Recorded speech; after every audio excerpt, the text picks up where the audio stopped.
Hello and welcome, students. My name is Stephen Becker, and today we will be discussing the concept of curriculum.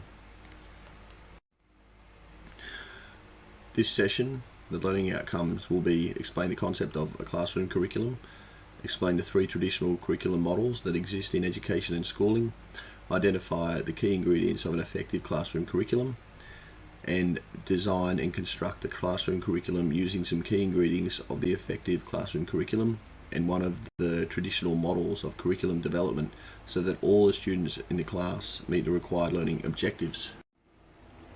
Learning and teaching. When conceptualizing a classroom curriculum, a key point that we seek to make is that learning is synonymous with teacher work, and thus what it is and how it occurs in the student is key. There's two types of knowledge. Key verb signals this: procedural, able to do things, and declarative, know and understand things. It is very simple, very important that you know the knowledge that you teach. In education, learning can be defined as the process or acquiring skill or knowledge through experience and from which the structure of the brain has changed. This can be seen as strategically designed lessons focused to a set of defined learning outcomes and a changed brain structure. It means the student now knows and can do something. The knowledge hierarchy is about making connections between existing knowledge we have and new knowledge we have learnt. An individual needs to have background knowledge in an area to be able to progress making new connections in the area. An example of the knowledge hierarchy is that 1 is the starting point, for example, and it comes before 2, and 2 comes before 3, and 3 comes before 4, and so on. So it's simply just adding. Process of teaching governed by a defined set of learning outcomes. Each learning outcome has a key verb which signals the scope and extent of teaching and learning. A learning outcome drives what is taught, what is assessed, and what is reported upon. The way schooling has changed over the years has been huge. Once upon a time, there was no education research. If you knew stuff, it was assumed you could teach it. Teachers were assumed to be born and not made. And as such, the logic was in this, that whatever these endowed people did was good teaching. If students failed, they were simply not endowed for learning. After many years and much reform, schooling has come a long way since the days of old. The knowledge economy. This recently developed economy is built on knowledge and one's capacity to use it or exploit it in new and interconnected ways is fundamental. Computers, automations, Web 2, smartphones, iPhones, apps, etc. Knowledge is now extremely sophisticated and is being constantly updated and changed. This is mostly to do with technology. So to succeed in this new society is being able to constantly learn new things and apply them in new circumstances. Current research into education indicates that effective teaching has a specific knowledge and skill base, and when all enacted with competency, has a potent impact on all students. In simple terms, with an appropriate evidence-based teaching strategy, all students can make the required learning gains. Traditional models for teacher planning are low on teaching detail because the logic went that all teachers know how to teach. This is not the case, as study after study confirms. Now, what does the term curriculum mean? Essentially, the term curriculum means a course of study in school or college. And the term syllabus means the mandated course of study in which it articulates the scope and sequence of what has to be achieved in each year or grade of schooling. The term classroom curriculum, known as the teaching program in New South Wales, can be described as a global strategy through which the teacher aims to achieve the defined learning outcomes set out in the syllabus. In Australia, like many of the education systems in the world, the word curriculum is used to encompass the core work associated with schools, teachers, and what students are expected to learn.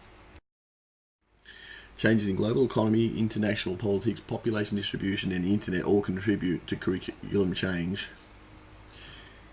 Below is just a little detail on how the syllabus, KLA, Key Learning Area, subject, stages, year level, and the curriculum are all interconnected. Moving on, teachers were able to monopolise knowledge until the introduction and availability of the internet. At the touch of a button or screen, knowledge has become easier to obtain for anyone who can use a device such to access it. To get at the meanings of curriculum, we need to understand that there are three analytically distinct message systems operating together: curriculum, pedagogy, and evaluation. Curriculum means valid knowledge, pedagogy means valid transmission, and an evaluation means valid realization. It is important to keep these three systems apart for the sake of helping our understanding. The process of teaching is governed by a detailed set of learning outcomes. These learning outcomes have a key verb which signals the scope and complexity of learning and teaching. Learning outcomes drive what is taught, assessed, and reported upon. The term classroom curriculum, known also as a teaching program in New South Wales, can therefore be described as a global strategy through which the teacher aims to achieve the defined learning outcomes set out in the syllabus. Below we have a bit more of a diagram just showing setting the outcomes, decide the teaching strategies, and collect evidence about extensive learning. This is all to do with the learning management design process, and we can dive into that in our next session. Expanding upon the curriculum, pedagogy is the science and art of teaching, or method and practice of teaching. What will a teacher do to achieve defined learning outcomes in students? Curriculum is a course of study. A theory is a set of interrelated beliefs that guide or control thoughts and actions. And curriculum theory is generally concerned with models of curriculum development to explain the process and the inherent logics. Curriculum development deals with the process of developing a classroom curriculum. Curriculum design is the application of the global teacher knowledge base to make curriculum development decisions which result in an effective classroom curriculum. What are the three traditional curriculum models that exist in education and schooling? Well, firstly, we have the objectives model. This is one where the teacher designs the course to be taught, defines the requirements, assigns projects, and the learning materials. It's a linear or one-way process. The next one is interaction model. It's the same design elements as above, but it allows for interaction between curriculum elements during the curriculum design process, so it's not linear. And the last one here is the naturalistic model. This focuses on the teacher and the teaching task. It is fluid and flexible enough to enable the teacher to divert their development attentions as the environment undergoes changes. Now, we've got a bit more here on the objectives model, a bit more information. We have formerly known as the Tyler's model, 1949. It elaborates the asking of four sequential questions. The first one is, what educational purposes should the school seek to attain? Secondly, what educational experiences can be provided that are likely to attain these purposes? Third, how can these experiences be effectively organised? And finally, how can we determine whether these purposes are being attained? Below is figure 3.1. It's the objectives model. Firstly, just state the objectives. Second, select the learning experiences. Third, organise learning experiences. And then finally, evaluate the learning. Moving on. Now we have a bit more information here on the interaction model. The interaction model is thought to be an improvement on the tiles approach because the developer or designer can move around the elements as the need arises. It's breaking the linear process. So figure 3.2 below, the interaction model, shows you how you can do this. You can move the elements around from one to another. And the last one again here, we have the naturalistic model, and this is a process in so far as the model directs a teacher to develop content and instructional techniques derived through what is called an environmental analysis. Now, the model directs teachers towards being responsive to the requirements of the increasing number of environments in which the children participate. Below is figure 3.3, and this is a naturalistic model. So to the left we've got the steps, step 1, 2 and 3, platform, deliberation and design, and then the elements to the right. Now step 1, elements. Reference curriculum to the unique needs and lifestyles of the child, family, peers and community. And secondly, under elements, next to platform, in step 1 we have plan instruction that can be implemented naturally in daily family routines. Now step 2, deliberation. Under elements we have emphasize skills that are functional now and in the future. And then design, step 3, under elements there's 8 points here. Ecological assessment, set priorities, determine present levels of performance. establish instructional objectives, develop instructional plans, establish instructional plans, instruct and evaluate.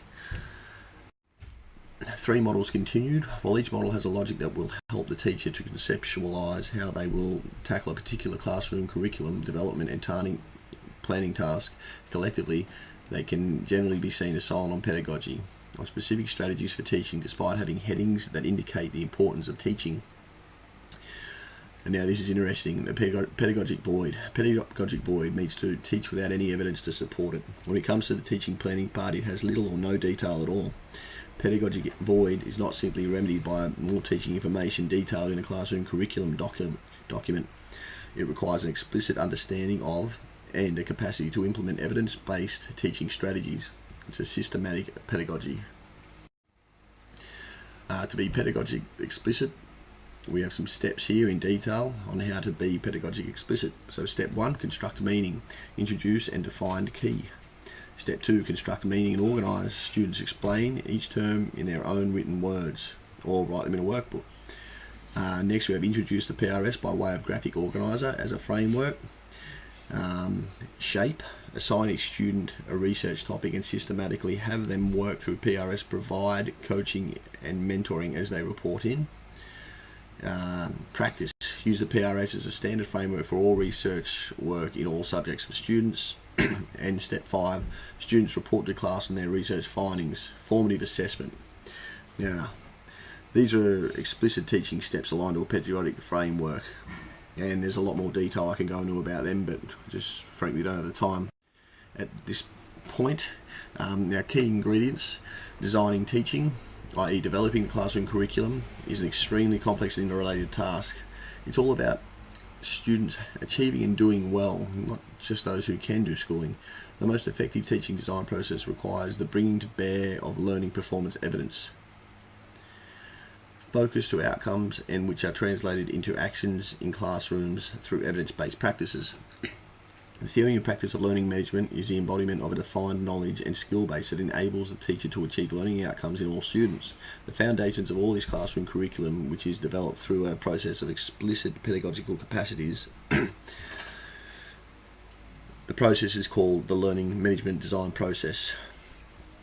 And I can go into a lot of detail about that as well, and I'm very sorry, but I'm just running out of time.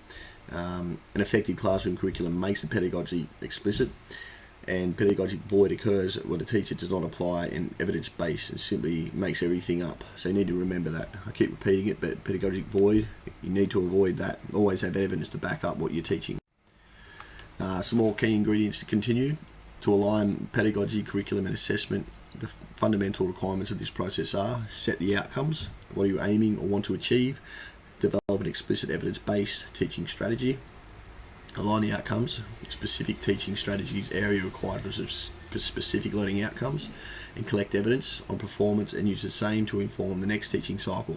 So you know where to start, know the impact, and know what still needs to be done.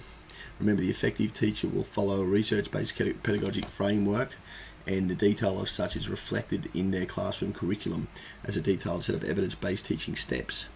Remember the pedagogic void and what this term means. Remember to always have detailed evidence to support your classroom curriculum plan. Remember the curriculum development model, which you have outcomes, strategy, and evidence.